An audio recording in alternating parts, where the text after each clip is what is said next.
A very good evening to you once again. Thank you very much for joining us on the Sunday evening. Now, the IEC will be making concessions in at least two provinces in KwaZulu Natal and the Eastern Cape, where communities were unable to register this weekend. Protest action and bad weather forced the closure of some registration points.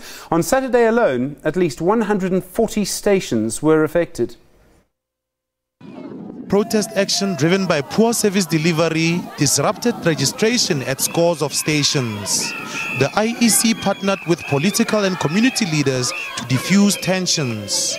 There's been a fair demonstration of political leadership on the side of our community leaders, government ministers and so on, because they came to the realization that people may miss out on the opportunity to vote if no interventions are made. And as a commission, we are grateful for those efforts. Strong winds and heavy rains affected registration in the Eastern Free State, parts of Gauteng and Limpopo, and coastal regions of KwaZulu Natal. Registration proceeded well at those stations on Sunday. And for those who missed the boat this weekend, there's an opportunity until the election date is proclaimed by the president. The registration stations will close at 5 today. Thereafter, people can still go to the municipal offices of the IEC between office hours until the president proclaims the election date. At that point, the voters' roll for the election will close. The Electoral Commission will now embark on a special registration drive at universities and at embassies for South Africans living abroad. Offenses Timo, SABC News, Pretoria. Now, joining us in the studio is IEC Commissioner Janet Love. The IEC Commissioner, of course, thank you very much for joining us this evening, Janet. I think it must have been quite a weekend, quite exhausting for you, but just talk to us a bit about how voter registration panned out. We're hearing in that package by our colleague Offenses Timo about disruptions in KwaZulu Natal and the Eastern Cape, where you would now have to make concessions.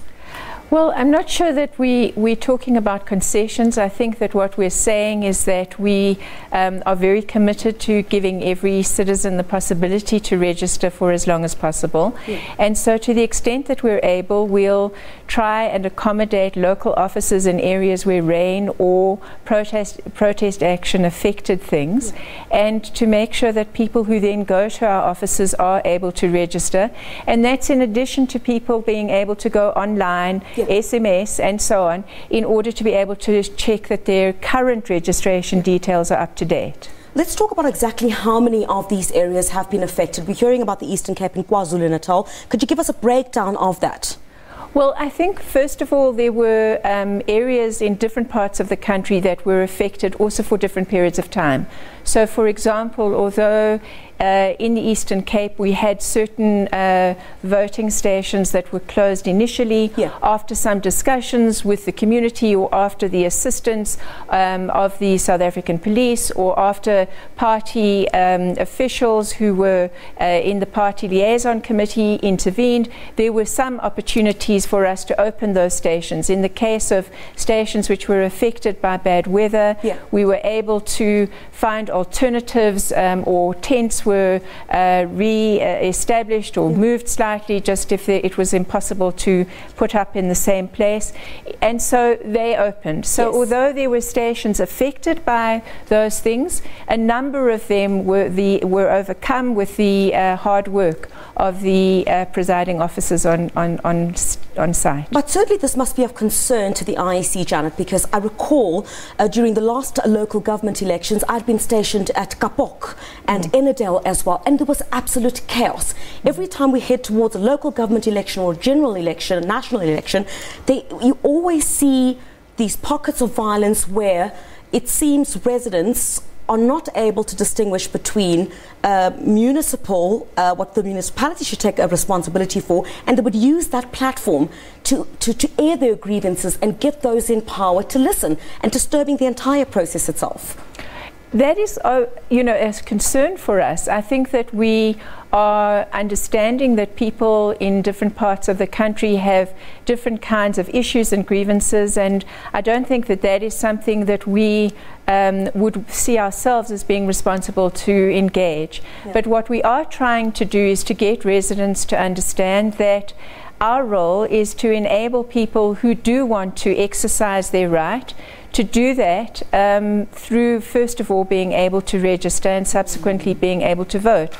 And the agitation and the concern, and sometimes, as you say, the lack of clarity about where to go with particular grievances, is something that to an extent we try and engage, and we get the assistance of various people who also work with us in order to have discussions, in order to have mediations with community members. But our main aim is to ensure that everybody has the option, the choice. Are the different political parties showing that kind of maturity with, for example, your community leaders that are based in these areas? What have you observed this time around with regard to some of the members of these different political parties trying to resolve some of these issues in areas that were affected by this violence? Is there an improvement, or would you say a decline, in the manner in which these issues are dealt with in terms of the political maturity? I think that our experience in these last couple of days has been one where all role players who are involved in the political landscape, who are involved in municipalities, who are involved in our security forces, have shown a remarkable commitment to try and engage with community leaders. And indeed, we do want to thank also members of communities for, in many instances, understanding the importance of making these options available to citizens. So I think that in that sense there has been a maturity, there has been a commitment, and we're very pleased that that has been the case in most instances. Yeah, but I think of concern at this stage then is that this clearly sets the scene, perhaps some might argue, for what election day would look like in some of these areas, because you do find people who have been affected in those areas would have loved to go and register to vote. They've been affected by what's been happening in those areas as well. Is there a concern also on your part that this could set the scene in these particular areas that were affected when we head towards that election day? We are always concerned about that, and because of that we really do try with our work that we do in terms of democracy education, our interaction with various community members, school governing bodies and so on, to really get the message across that the possibility for people to express themselves freely in very many different ways is what we're about, and one of those ways needs to be to give people the option to vote and to be able to express in that way who they want to govern.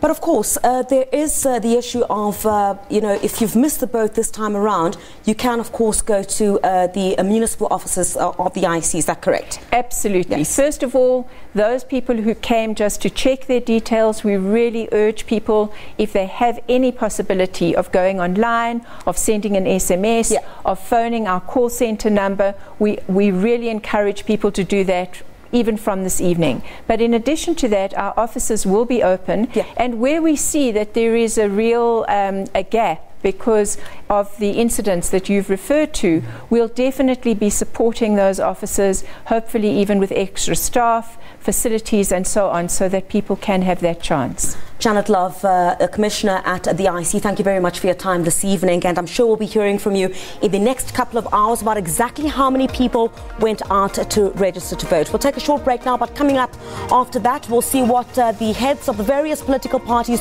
where exactly they were when they crisscrossed the country.